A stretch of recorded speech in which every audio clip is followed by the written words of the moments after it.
Comment devient-on déviant? L'analyse interactionniste va y répondre d'une manière particulière, car elle a une conception spécifique de la déviance. Selon cette analyse, la déviance n'est pas la qualité de l'acte commis par une personne, mais au contraire, l'application par les autres de sanctions à un individu qui ne suit pas les normes du groupe. Ainsi, la déviance provient d'interaction entre, d'une part, la personne qui commet l'acte, et, d'autre part, la société ou les personnes qui réagissent à cet acte. Ainsi, la déviance est le résultat d'une action collective de désignation et de labellisation des comportements. Ainsi, les groupes sociaux vont créer la déviance. D'abord, car ils instituent des normes. Ainsi, quand l'individu transgresse les normes, on va parler de déviance primaire. Mais, quand l'individu a transgressé la norme, il va aussi être étiqueté parfois comme déviant par la société. On parle alors de déviance secondaire. Ces normes vont être créées par des entrepreneurs de morale.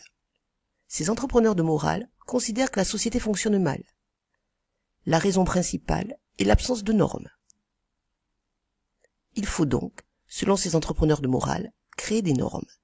Il y a alors deux types d'entrepreneurs de morale, ceux qui les créent et ceux qui vont les appliquer. Ainsi, ces entrepreneurs de morale créent et fixent des normes. Dans ces conditions, ils vont donc considérer comme déviants les individus qui ne suivent pas ces normes. Ensuite, se produit le processus de l'étiquetage. La société va étiqueter l'individu comme déviant, soit parce qu'il a réellement été déviant et qu'il n'a pas suivi les normes de la société, soit parce que la société croit qu'il n'a pas suivi les normes, alors que ce n'est pas le cas. Cet étiquetage va alors créer la carrière déviante. Ce concept de carrière est intéressant pour analyser la déviance. D'abord, parce qu'il montre que chaque cas est particulier. Ensuite, le concept de carrière permet de bien mettre en évidence que la déviance est un processus et qu'il y a donc différentes étapes. Enfin, le concept de carrière permet de voir les modalités et de savoir comment un individu devient déviant. Ainsi, dans une carrière déviante, il y aura différentes séquences. Le point de départ est la désignation à tort ou à raison d'un individu comme déviant. Ainsi, l'identité déviante devient sa principale identité. Il est alors stigmatisé. Cela veut dire que l'individu porte un stigmate.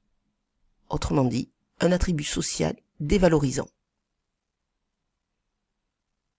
Cette stigmatisation entraîne un traitement spécifique de l'individu par la société.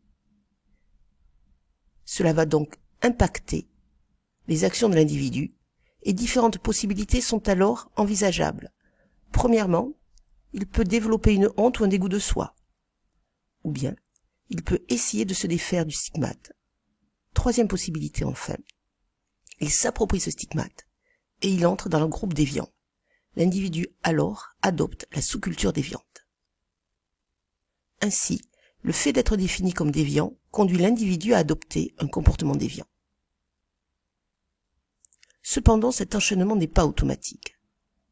Certes, chaque étape découle de l'étape précédente.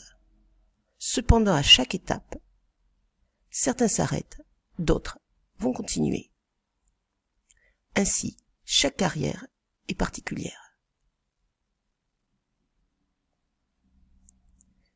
La carrière déviante résulte de l'étiquetage et la stigmatisation de l'individu. Ainsi, il va être difficile pour un individu de participer à la vie de groupe respectueux des normes. Ainsi, plus l'individu progresse dans la carrière déviante, plus la fin de cette carrière est difficile.